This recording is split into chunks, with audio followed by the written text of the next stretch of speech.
আন্তর্জাতিক আইন ভঙ্গ করে সীমান্তের নোম্যান্স ল্যান্ড থেকে ৫০ গজ এগিয়ে বাংলাদেশের অভ্যন্তরে ভারত একটি কাঁচা রাস্তা নির্মাণ করেছে। চাঁপাইনবাবগঞ্জের শিবগঞ্জের চৌকা সীমান্তে সেই রাস্তার পাশে কাঁটাতারের বেড়া নির্মাণকে কেন্দ্র করে বিজিবি ও বিএসএফ এর মধ্যে ২ দিন ধরে চলছে উত্তেজনা।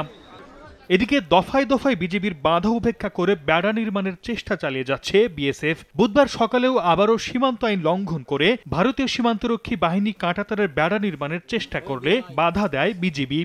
সীমান্তের এমন ঘটনায় ক্ষোভ জানিয়েছেন বাংলাদেশিরা। ভারতীয় সীমান্তরক্ষী বাহিনীর অবৈধ কর্মকাণ্ডকে প্রতিহত করতে বিজেপির সঙ্গে তারাও সীমান্ত এলাকায় অবস্থান করছেন। একইভাবে ভারতীয় নাগরিকদেরও বিএসএফ এর সঙ্গে অবস্থান নেয়ার খবর পাওয়া গেছে। তারা নতুন করে মাটি তুলে আবার নতুন করে তারা আমাদের বাংলাদেশের সাইডে তারা নতুন করে কাঁটাতার নির্মাণ করছে।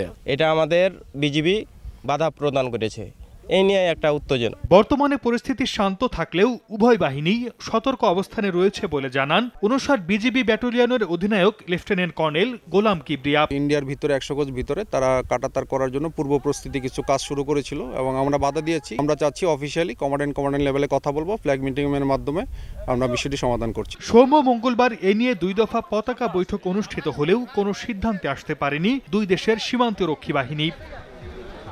সময় সংবাদ, চাঁপাইনবাবগঞ্জ।